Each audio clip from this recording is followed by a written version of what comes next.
السلام عليكم مركلي وسلامتين دمانتين كسو دواذا عشركان او كسابسان سيدا لو ديسو ويب سيرفر ويب سيرفر كمحوي هاي ويب سيرفر وحاواي كمبيوتر هايو ويب سايتيو كلا دوان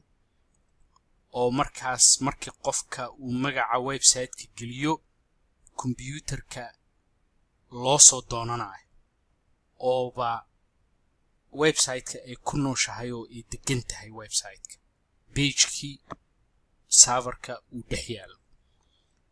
marka serverkaas wuxuu ka dhisan yahay virtual machine oo leh operating system ayada u gaar ah laakiin virtual machine taas waxay ku dhex dhisan tahay physical machine la taaban karo virtual machine-ka waa computer aan la taaban karin computer-ka la ku sii dhex jiro moogta oo isticmaalayo computer-ka la taaban karo memory-giisa iyo CPU-giisa iyo hard drive-giisa iyo waxyaalahaas marka video kale ta jirta aan kaga hadlay arintaas marka virtual machine to web server-ka lagu dhex dhisayo badanaa server kale oo virtual machine ayay la wadaagaysaa hal machine oo tan camal ah oo physical ah web server-ka software-ka ugu caansan oo uguna cimri dheer oo cabaarka soo jiray waxa waaye software-ka la yiraahdo Apache web server-ka wuxuu ogol yahay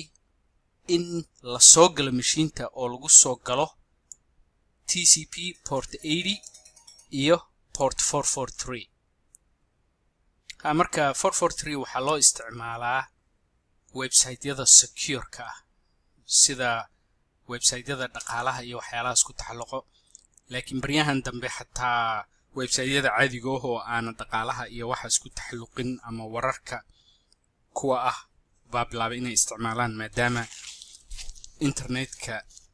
security-giisa ay sii xumaanayso oo aad loo jabsado website-yada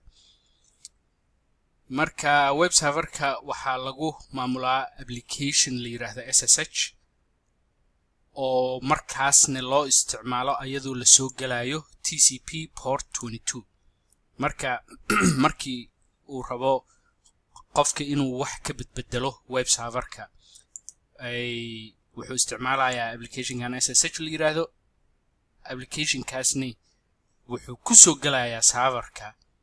port 22 marka dhowr tilaabo qaadi doonaa waana sidan hoos ku xusan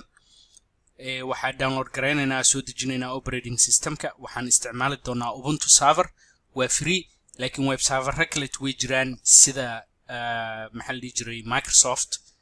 way leedahay web server laakiin dadka badankood waxay isticmaalaan Linux khaas ahaan Ubuntu markaas waxaan saari doonaa operating system-ka ESXi marka waa system loo isticmaalo in la maamulo software macnaha computer-ka la taaban karo machine-ka la taaban karo ee hardware-ka ah maamulkiisa wuxuu u baahan yahay ESXi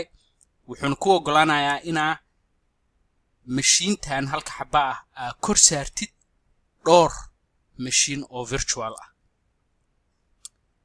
this virtual machine-ka waxa dhisi doona virtual machine-ka anagoo isticmaalayno operating system-kan markaasna waxaan tijaabin doonaa Apache server-ka waxaan aadi doonaa website-kii si aan u test gareyno marka aan bilowno ugu horreyn waxaan soo dejinaynaa maxaa la dhihi jiray Ubuntu server Ubuntu server download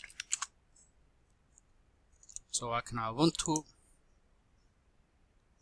wakana kan ugu dambeeyo waxa waaye Ubuntu server 18.04.1 version-kaas ugu dambeeyo LTS waxay u taagan tahay long term support macnaheedu waxa waaye waxa dhowr sano baa la taakuleen doonaa haddii xataa uusan ahayn version-ka ugu dambeeyo marka haddaa version-kan download garaysid waxaa lagu taakuleynaa ilaa 2023 bay weli ku soo dirayaan ii sheega software oo updates ah iyo security waxyaalahaas marka download iska dheh marka wuu bilaabayaa mar dhow waa kana hadaa fiirisid wakaa wuu bilaab marka wuxuu yiri waxay qaadanaysaa 16 daqiiqo 10 daqiiqo 9 daqiiqo 7 daqiiqo 4 daqiiqo marka waxay la tahay 4 daqiiqo runa marka waa joojinaya videoga marka uu dhameeyay software-ki hadii aan ka fiirino meesha uu ku xareeyay show in folder wakaasa maxaa la jiray marka waa inaan software-kan inta qaadno aan gelinaa ii sheeg maxaa la jiray meesha virtual machine-ka ku dhisi lahayn marka video kale to sameeyaa jiro oo aan ka hadlayo sida virtual machine loo sameeyo iyadoo la isticmaalayo VMware Player laakiin hadda VMware Player kuma dhisay serverkan waxa ku dhisaya get software la yiraahdo ESXi marka software-kaas waa kana sida lagu galo wakaasa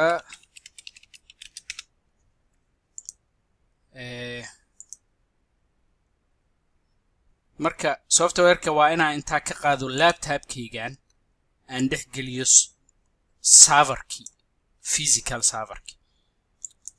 so physical server-ka waa kana marka waxaan leeyahay configuration storage so waa kana meesha uu waxyaalaha ku haysto marka waxaan leeyahay meeshan ku rar browse data store marka meeshan baa saari karaa dib malaha so upload a file and then downloads and then waa kana ubuntu server okay wuxuu yiri hadii magac kale uu jiro software leh oo sameeyeen waa la bedelayaa kan kale marka waayahay iska dheh software kuma jiro wax isku magac yihiin marka wuu upload gareynayaa waxay u egtahay inuu qaadan doono dhowr daqiiqo marka waa joojinayaa video marka uu dhameeyay upload-ki waa kana software-ki halkaas uu dhigay marka hadda waa iska xireynaa kan waxa leena marka getting started create a new virtual machine marka hadda waxa abuuraya server-ki marka dhac iska dheh demo web server iska dheh magaca and then ka gudub wuxuu ku leeyahay xagaa rabtaa inaad ku haysid failasha uu server-ka leeyahay macnaha marka waxa iska dooranaya meesha oo operating system-ka yaala laakiin hadaa rabo inta xataa waa isticmaali karaa ka gudub marka wuxuu leeyahay guest operating system-ka martida kor saaran machine-tan waa noocee marka waa Linux drop down-ka aadaysa Linux qolada uu ka sii yahay waxa weeye Ubuntu 64-bit kasi soco wuxuu yiri marka network-ga dhankee rabtaa inaad kaga dhigtid macnaha marka laba network kan waa kan gurigayga caadiga ah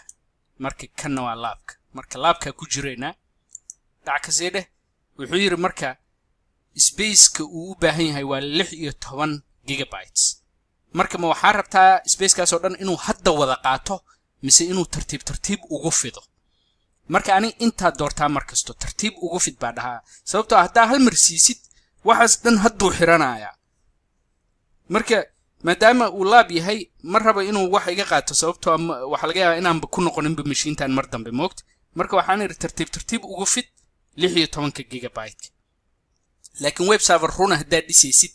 waxa u baahan tahay amal 100 gig waxaana leedahay thick provisioning si uu markaasba u xirtoona mar dambe looga qaadanin space-kaas laakiin tartiib ugu fidaada tiraahid waxa laga yaabaa asagoona ku wada fidin wixii inay buuxsantaba meesha moogta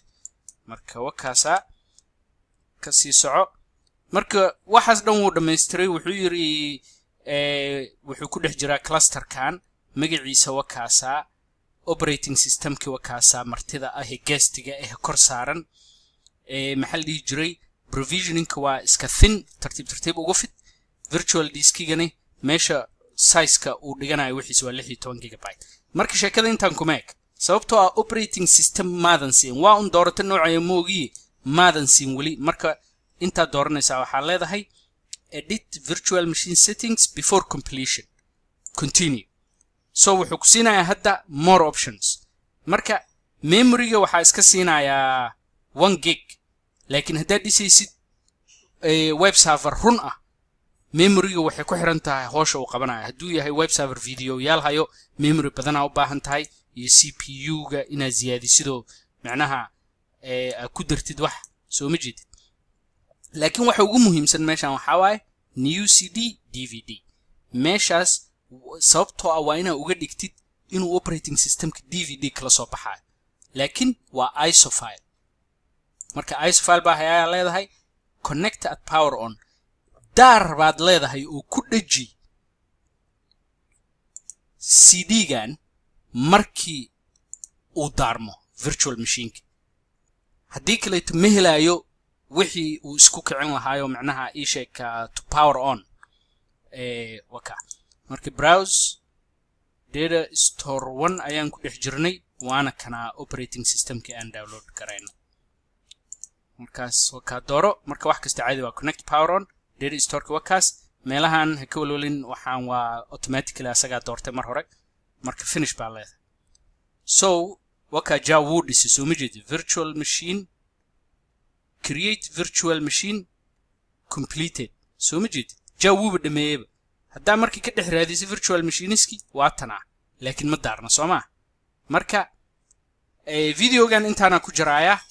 videoga kaleeto ayaan ka sii wadaaya marka web serverkii sida loo dhisi lahaa